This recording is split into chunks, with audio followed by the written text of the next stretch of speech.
හැමදෙනාටම තෙරුවන් සරණයි මහා සංඝරත්නයේ අවසරයි.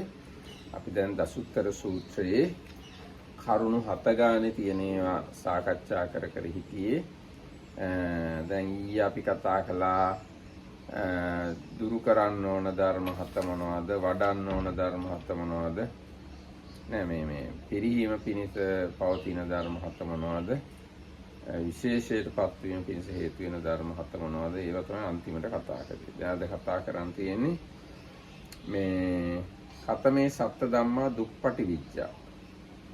පිළිවිදින්න නැත්නම් විනිවිද දැක ගන්න අමාරු ධර්ම 7 මොනවද? සත්‍ය සත්පුරුෂ ධම්ම. සත්පුරුෂ ධර්ම 7. ඒ ගැන තමයි අද අපිට කතා කරන්නේ. Everybody, and with the permission of the Mahasangha, we are going to continue our reading of the long discourses. And the last sutta, that is the ascending decades, Dasuttara Sutta. We are in the 7th, and we have done the first 2/3 of that. So the one that is in order today's. We are going to start with the 7 things that are difficult to pierce through or penetrate. And they are the 7 qualities of a good person or a sattpurusha. Idauso bhikkhu saddho idauso bhikkhu dhammanyucha hoti. Attanyucha hoti. Attanyucha hoti. Mattanyucha කාලඤ්ඤෝච පරිසඤ්ඤෝච පුග්ගලඤ්ඤෝච මේ සත්‍ය ධම්මා දුක්පටි විච්ඡා. ඒ කිව්වේ මේ ධර්ම 7 තේරුම් ගන්න අමාරුයි කියන එකයි. මොනවද? අර්ථය දැනගන්න අමාරුයි. එහෙම නැත්නම් ධර්මය දැනගන්න අමාරුයි. තමන්ව දැනගන්න අමාරුයි. තමන්ව තේරුම් ගන්න අමාරුයි. ඒ වගේම ප්‍රමාණය තේරුම් ගන්න අමාරුයි. ඕන දෙයක ප්‍රමාණය තේරුම් ගන්න අමාරුයි. කාලය තේරුම් ගන්න අමාරුයි. පිරිස තේරුම් ගන්න අමාරුයි. පුද්ගලයාව තේරුම් ගන්න අමාරුයි. මෙන්න මේ ධර්ම 7 තේරුම් ගන්න අමාරු ධර්ම 7. So these 7 qualities there are the sappurusha dhamma. Yes. These 7 qualities of a good person or sappurusha. So this is the definition. So here a monk is knower. This all of them have the word knower or somebody that knows at the end. So this is like knower or somebody that knows or understands the dhamma. That's one. The meaning, another one. Oneself is another one. Then like measure or moderation is another one. Then you have time or occasion is another one. Then you have the groups, and as the last one is the person. ඒ දේවල් දැනගන්න අමාරුයි. ඒ කියන්නේ ධර්මයක් දැනගන්න අමාරුයි. ධර්මය කියන්නේ. අපි මේ දැන් බුදුරජාණන් වහන්සේගේ ධර්මයයි මෙතෙන්දි විශේෂයෙන් අදහස් කරන්නේ. දැන් ලෝකෙ බිලියන 8ක් මිනිස්සු හිටියට බුදුරජාණන්සේගේ ධර්මය දැනගන්න පුළුවන් වෙලා තියෙන ඉතාම ටික දෙනාට. So these are the things difficult to penetrate. So Dhammatika was just saying, out of these 8 billions of people, how many of them know the Buddha's teachings? ධර්මය කියලා කියන්නේ බුදුරජාණන් වහන්සේගේ ධර්මය කියන්නේ චතුරාර්ය සත්‍ය. ඒක දැනගන්න අමාරුයි. So here the word Dhamma has many meanings, but this here in this case it's the specific Buddha's teachings, especially things like the Four Noble Truths. ඒ වගේම දැන් සමහරට ඒ ධර්මයේ යම් ප්‍රමාණයකට අහගෙන දැනගෙන තිබ්බත් ඒකේ හරිම තේරුම දැනගන්න ඊටත් වඩා අමාරුයි. අත්තඤ්ඤු කියලා කියන්නේ ඒකයි. So the second one, Attamyu, is like me in this case meaning. So like out of these people that have some knowledge about the Buddha's teachings, the people that truly understand the meaning of that correctly, is again like a small part of it, a minority. ඒ කියන්නේ අමාරුයි. පිළිවිදින්න අමාරුයි, විනිවිද යන්න අමාරුයි. Because piercing that, penetrating the meaning of Dhamma is difficult. අත්තඤ්ඤ ඊගාවට. දැන් කලිනුත් කිව්වා අත්තඤ්ඤ මහා ප්‍රාණතයන. මේකේ තියෙන අත්තඤ්ඤ. අත්තඤ්ඤ කියන්නේ තමන්ව දැනගන්න අමාරුයි. So the third one is knowing oneself. So it's another difficult thing to දැන් අපි හිතා හිටියට අපි අපිව දන්නවා කියලා අපි දන්නේ නැහැ අපි වැත්තේ. So even if you might think you know yourself, we actually don't know about ourselves. ඇයි මේ අපි හැදිලා තියෙන්නේ? අපිට මේන් පස්සේ මොකද්ද වෙන්නේ? එක්ක අපේ ඇත්තම ස්වභාවය මොකද්ද? ඒව හරියටම දන්නේ නැහැ ගොඩක් වෙලාවට. How did we come to this, or how were we created, or what's going to happen to us afterwards, or what is the true nature of this self and so on. ඒතර මේ අපේ ගාව හිත කියලා එකක් තියෙනවානේ. ඒ හිත කියන්නේ මොකද්ද? හිත හැදුනේ කොහොමද? ඒවත් දන්නේ නැහැ ගොඩක් වෙලාවට. Or even if you just consider part of the self is something like we have minds, so you can say like, how is the mind a reproducer? What is the true nature of the mind? What is the mind actually? And so on. අද කාලේ තියෙන ප්‍රශ්න කියලා සිත කියන්නේ මොලේද? මොලේ කියන්නේ හිතද? ඔයගේ මේ අපි ගැන අපි නොදන්න කමක් තියෙනවා. දැන් මගේ කියන එක සම්බන්ධ කරලා බලන්නකො. මගේ මොලේද මගේ හිත? එක්කෝ හිත වෙන එකක් මොලේ වෙන එකක්ද මගේ කියලා බැලුවම ඉතින් තමන්වම තමන් දන්නේ නැහැ. So these days it's very often about the brain and mind. So like, is the brain the mind, or are they completely different things, or what is the connection? So is my mind in the brain, or like these things like, again the Marxist says this shows some kind of like not really getting the true knowing of the self. ඊට පස්සේ මම අනාගතේ මොකද්ද කරන්න ඕනේ මොකද්ද නොකරන්න ඕන කොයි පැත්තටද යන්න ඕනේ ඒ වගේ ඉතින් තමන් ගැනමත් තමන්ට විශාල නොදන්න කමක් තියෙනවා. Or what should I do in the future, what I shouldn't do in the future, what is this future or the self about, and things like that. අනේ වගේ ඉතින් තමන් ගැන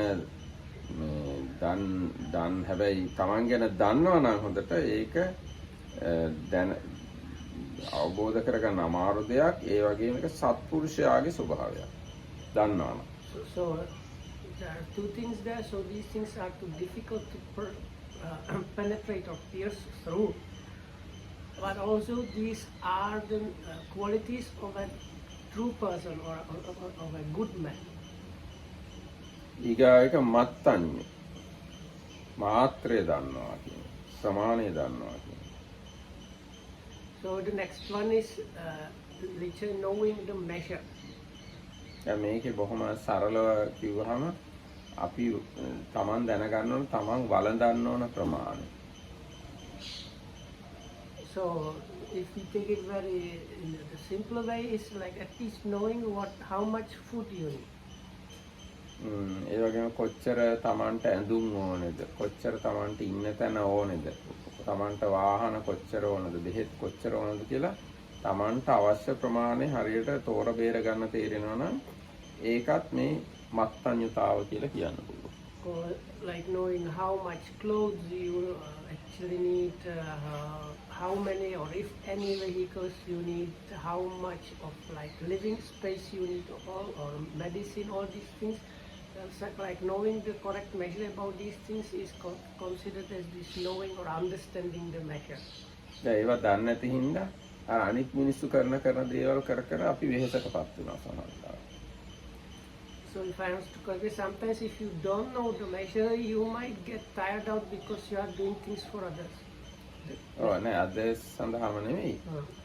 තමන්ට ඕන බව ප්‍රමාණිත තෝරගන්න බැරුව අනිත් එක්කෙනා කරන එක බලලා ඒක කොපි කරලා කරන්න යනවා. ඒතකොට ඉතින් තමන් වෙහෙසටපත් වෙනවා. Or you don't know about yourself, then you copy what others are doing, and that's why how you exhaust yourself. ඒ වගේම සමහරක් වෙලාවට තමන්ට ඕන ප්‍රමාණයට වඩා වැඩියෙන් දේවලුත් කරනවා, ඕන ප්‍රමාණයට වඩා අඩුවෙන් දේවලුත් කරනවා මේ හරි ප්‍රමාණය දන්නේ නැති කම. So then the Marx's argument was also if you do too much or too little, that means you don't know the measure. දැන් උදාහරණයක් විදිහට ඒවා විතරක් නෙවෙයි කතා කරන එක කියනකොට. අපි ඕනකට කතා කරනවා නම් ඒ කියන්නේ අපි ප්‍රමාණය දන්නේ නැහැ කියන එක. So we can apply it to things like talk.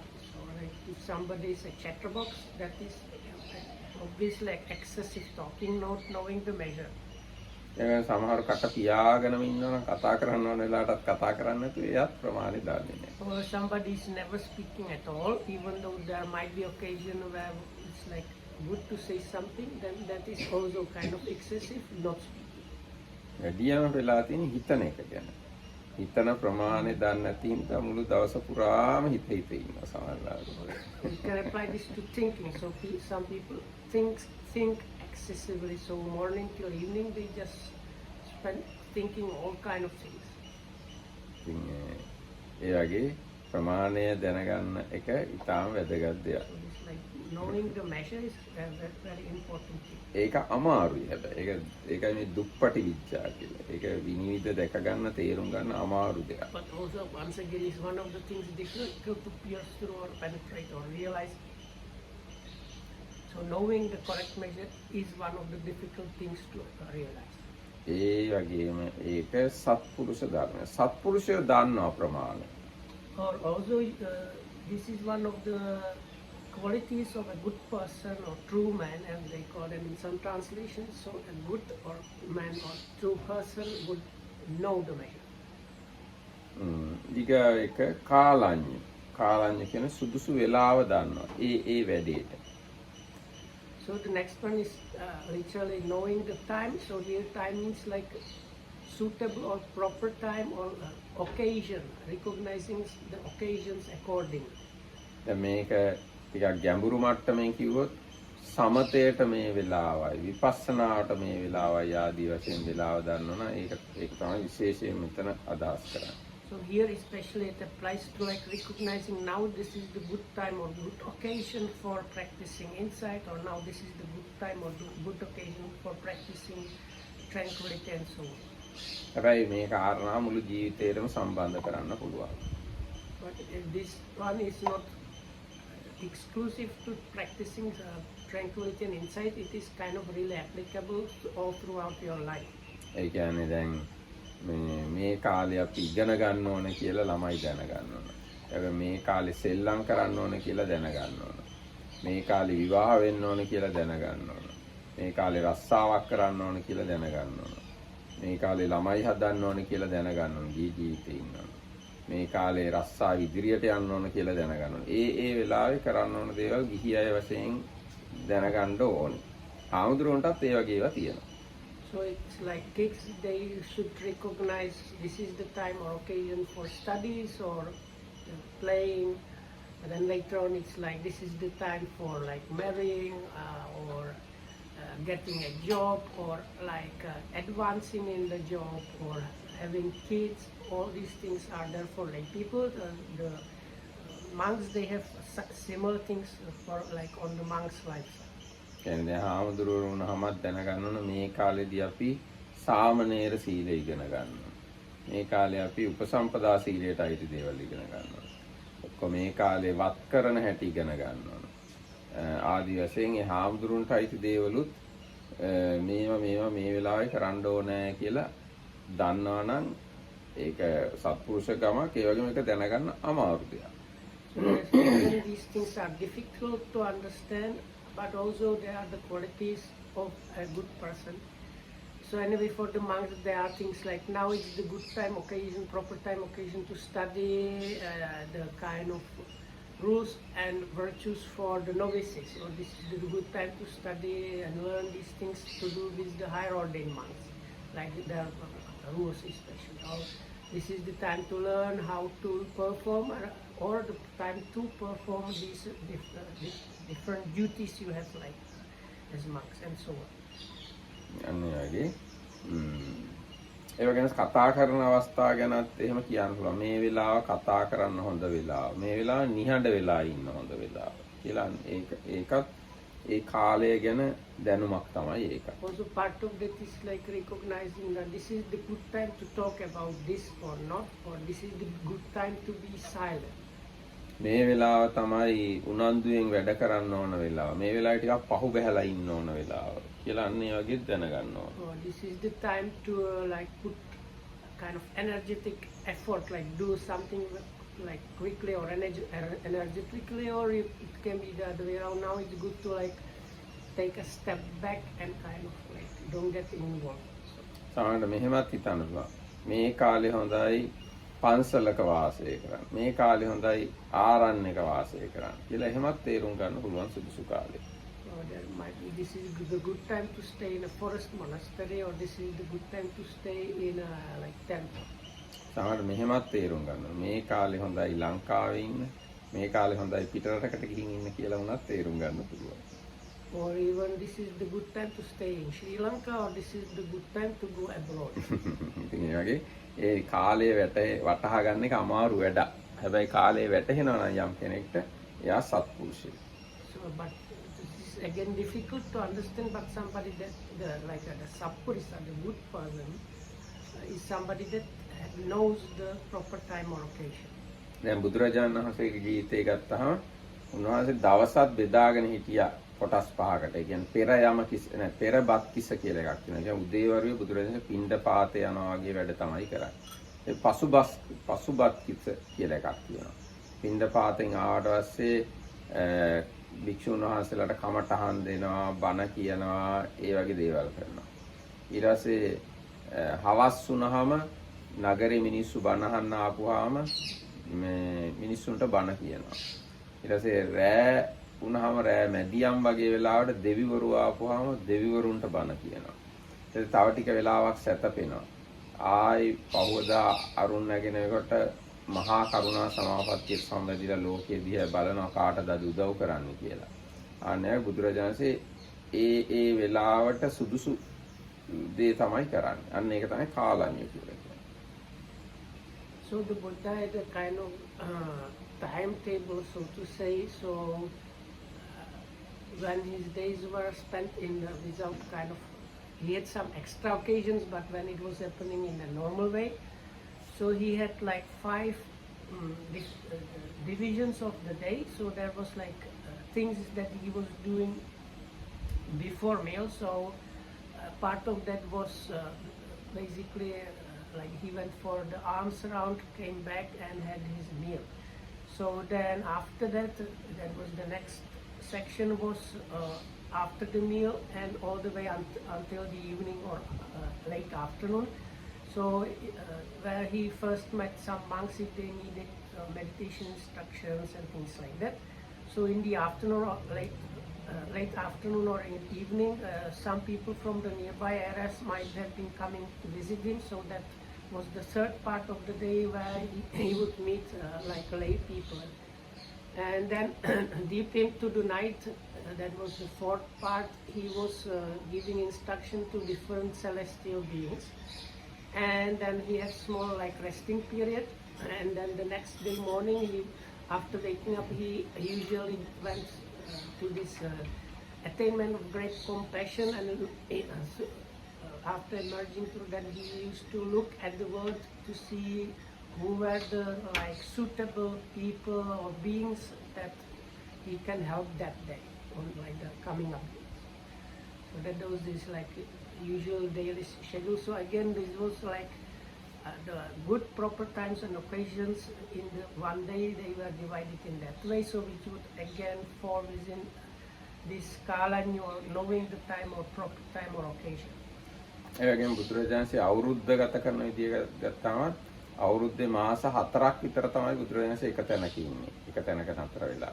අනිත් මාස 8ක් විතරම ඇවිද තමයි ඉන්නේ. ඒ විදිහට අවුරුද්දක් දෙකට බෙදීලා තියෙනවා බුදුරජාණන් වහන්සේ. Also the year was divided into kind of two. During the rains retreat, 4 months were spent in one place, and then the rest of the year, so the other 8 months were spent wandering through India. ඒ බුදුරජාණන්ගේ දැන් ජීවිතය ගත්තාම පළවෙනි අවුරුදු 25 නෑ 20 පළවෙනි අවුරුදු 20 ගත කරපු විදිහට වඩා වෙනස් විදිහකට තමයි දෙවෙනි අවුරුදු 25 ගත කළේ. ඒකට කියනවා පඨම බෝධිය පස්චිම බෝධිය කියලා. So I don't, that නෑ බුදුරජාණන්සේ බුදුරජාණන් වහන්සේ බුදු වෙලා පළවෙනි අවුරුදු 20 Okay, so also the Buddhahood ministry, so is divided into two, like first 20 years and then second 20 years, 25 years. 25 years. කියන්නේ පළවෙනි අවුරුදු 20 දී බුදුරජාණන් වහන්සේ ශික්ෂාපද පනවන්න එහෙම උනන්දුනේ නැහැ. ශික්ෂාපද තිබුණේ නැහැ. භික්ෂුන් වහන්සේලා බොහෝම නිදහසේ ජීවත් වුණා. දෙවෙනි අවුරුදු 25 දී ගොඩාක් ශික්ෂාපද පනවලා නීති රීති දාලා ලොකු සංවිධානයක් වගේ ඇති කළා. ඒ වගේ බුද්ධ ශාසනයේ පැහැදිලි වෙනසක් තියෙනවා ඒ පළවෙනි අවුරුදු 20 දෙවෙනි අවුරුදු 25. So how is it then with some rules they have originated before the second? No, Like there are things- they are actually Buddha's advices, kind But of not as a advices. rule. Not as a rule, probably. So like the first 20 years, there were no hard rules. They were like admonitions, but not as rules really. But in the second half or second 25 years, that's when all these things became like laws for the monks. ඒ වගේම දැන් බුද්ධ ශාසනය ගත්තත් තියෙනවා ඇති 2500 නැති 2500 කියලා දෙකට බෙදලා. ඒ කියන්නේ අවුරුදු 5000ක් නේ බුද්ධ ශාසනය. ඒකේ පළවෙනි අවුරුදු 2500 යම්කිසි එක සර්කල් එකක් වගේ. දෙවෙනි අවුරුදු 2500 තව සර්කල් එකක් වගේ අන්න එහෙමත් බෙදලා තියෙනවා. So there is also kind of division for the Buddha's dispensation is like by 2500 years and the second 2500 years. අන්න ඒ වගේ කාලය කියන එක දැනගන්නද අපි